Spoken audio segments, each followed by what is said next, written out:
សួស្តីបងប្អូនទាំងអស់គ្នាជួបជាមួយខ្ញុំប៉ុណ្ណាថ្ងៃនេះខ្ញុំសូមលើកលំហាត់វិជ្ជាករមួយទៀតនៅក្នុងវិទ្យាសាស្ត្រត្រៀមទី2របស់ខ្ញុំបាទនៅក្នុងវិទ្យាសាស្ត្រដែលត្រៀមទី2នៅក្នុង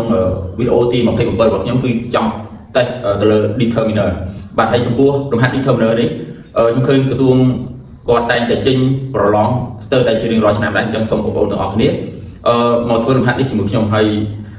ស្វែងយល់ជាមួយនឹងការប្រើប្រាស់វាឲ្យបានត្រឹមត្រូវដើម្បីយើងពេលប្រឡងបាត់នោះយើងឱកាសយើងជ្រើសរើសវាបានយ៉ាងត្រឹមត្រូវ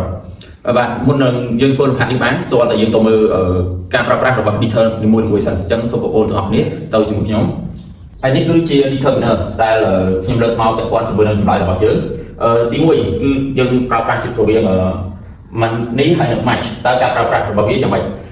money ហើយ match យើងបកប្រែថាច្រើនហើយយើងប្រើ money បូកជាមួយនឹង plural noun ហើយយើងប្រើបានក្នុងទម្រង់ប្រយោគ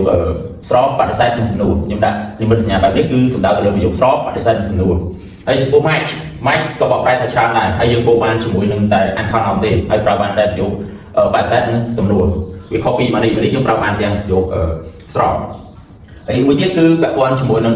lots of a lot of ហើយនឹងមួយទៀតគឺ a lot ចំពោះ lots of ហើយនឹង a lot of នេះបកប្រែទៅច្រើនហើយ a lot នេះក៏បកប្រែច្រើនដែរប៉ុន្តែការប្រើប្រាស់របស់វានឹងគឺវាខុសគ្នាចំពោះ lots of ហើយនឹង a lot យើងបកប្រែទៅច្រើនហើយយើងកាលណាយើងមាន s បែបនេះគឺយើងអត់មាន e ទេកាលណាមាន e យើងអត់ s អញ្ចឹងសូមចំណាំកន្លែងនេះដែរហើយយើងប្រើបានជាមួយនឹង noun noun នេះវាជា plural noun ហើយនឹង antonym noun ទៅបានដែរហើយយើងប្រើបានប្រយោគស្របប្រយោគបដិសេធនិងប្រយោគសំណួរហើយចំពោះ a lot គឺយើងប្រើនៅកតុយខាងក្រោយនៃប្រយោគយើងមាន subject verb មកមានការបត់អីចឹងទៅហើយយើងដាក់វានៅខាងក្រោយបាទហើយយើងប្រើបានវាយើងបកប្រែថាវាច្រើនដូចជាមួយនឹងពាក្យ a lot of ហើយនឹង lot of ដែរហើយមួយទៀតបាទនៅក្នុងចំណុចទី3នេះគឺ some យើងបូកជាមួយនឹង noun បូកបានជាមួយនឹង noun ហ្នឹងជា plural noun ហើយមួយទៀតគឺជា antonym noun បាទហើយយើងប្រើបានវាប្រយោគស្របហើយនឹងសំណួរប៉ុន្តែសំណួរហ្នឹងគឺបែប request បាទអញ្ចឹងយើងបានស្វែងយល់អំពីការប្រើប្រាស់របស់ determiner នៅក្នុងចម្លើយលំហាត់យើងហើយអញ្ចឹងដូច្នេះបងប្អូនទាំងអស់គ្នាមកមើលលំហាត់យើងពីយើងបានស្វែងយល់អំពី determiner របស់យើងមួយចំនួនហើយអញ្ចឹងសូមបងប្អូនទាំងអស់គ្នាត្រឡប់មកមើលលំហាត់របស់យើងឥឡូវយើងអានទាំងអស់គ្នាគឺថា she doesn't have good idea ដើម្បីធ្វើលំហាត់ប្រភេទ determiner គឺយើងត្រូវការកំណត់វាទី1យើងថាវាជាប្រយោគស្របបដិសេធឬក៏សំណួរយើងត្រូវកំណត់ថាវិធីរបស់យើងនេះគេឲ្យមកជាប្រយោគស្រบบដិសេធឬក៏សំណួរហើយដោយសារយើងឃើញមានពាក្យ doesn't ហ្នឹងគឺវាមកពាក្យ does not ហើយពាក្យ not ហ្នឹងគឺជាបដិសេធអញ្ចឹងយើងកំណត់បានប្រយោគរបស់យើងហ្នឹងគឺជាប្រយោគបដិសេធបន្តមកទៀតគឺយើងត្រូវកំណត់ចម្លើយមួយបាទតើការប្រើប្រាស់របស់ determiner របស់យើងហ្នឹងគឺវាប្រើប្រាស់នៅក្នុងប្រយោគអីខ្លះបានពាក្យ match ដូចតែបងប្អូនបានដឹងហើយ match គឺយើងប្រើបានតែប្រយោគបដិសេធហើយមួយទៀតគឺសំណួរហើយចម្លើយ2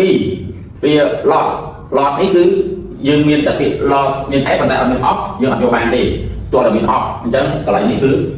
យើងបានថាដាក់ no form មកវាអត់មានទម្រង់បែបហ្នឹងទេចម្លើយ C គឺ money បាទ money គឺយើងប្រើបាននៅក្នុងទម្រង់ស្របក៏បានបដិសេធក៏បានសំណួរក៏បានហើយមួយទៀតគឺសាំយើងប្រើបានតែទម្រង់ស្របនឹងសំណួរហើយសំណួរហ្នឹងគឺបែប request ទៀតបែបស្នើសុំបន្ទាប់ពីយើងបានកំណត់ដែលចម្លើយមួយនឹងមកហើយយើងត្រូវរក្សាថាតើចម្លើយណាដែលប្រើបាននៅក្នុងទម្រង់បដិសេធហើយក្រៅពីហ្នឹងគឺយើងលុបចោលពាក្យ match យើងប្រើបានក្នុងទម្រង់បដិសេធហើយនេះចម្លើយនេះ no form យើងលុបចោលតែម្ដងទៅនេះគឺយើងប្រើបានទម្រង់បដិសេធដែរហើយពាក្យ match យើងអត់ប្រើបាននៅទម្រង់បដិសេធទេយើងលុបវាចោលអញ្ចឹងនៅសល់ចម្លើយ A និង C បាទនៅសល់ចម្លើយពីរហ្នឹងពាក្យ match យើងប្រើបានជាមួយតែ antonym noun ហើយពាក្យ money គឺយើងប្រើបានជាមួយនឹង plural noun ដោយយើងដឹងថា match ប្រើជាមួយ antonym noun ហើយ money ប្រើជាមួយ plural noun អញ្ចឹងយើងមកមើលបាទវិធីរបស់យើងនេះកន្លែង good idea ហើយយើងឃើញបាទ idea នេះវាមាន s អញ្ចឹងវាជា plural noun បាទដូច្នេះចម្លើយ A គឺជាចម្លើយដែលមិនត្រូវហើយចម្លើយដែលត្រឹមត្រូវគឺចម្លើយ C money អូខេអញ្ចឹងបន្ទាប់ពីយើងបានធ្វើលំហាត់យើងនេះហើយយើងបានស្វែងយល់ពីប្រភេទ determiner យើងមួយចំនួនខ្ញុំសង្ឃឹមបងប្អូនទាំងអស់គ្នាអាចចាប់ ដែលចំណុចនេះបានហើយប្រភេទ determiner នេះពិតជាវាមានសារៈសំខាន់សម្រាប់បងក្នុងការប្រឡងបាក់ឌុបដូច្នេះសង្ឃឹមថាវីដេអូនេះវាមានសារៈប្រយោជន៍សម្រាប់បងទាំងអស់គ្នាបាទសូមអរគុណ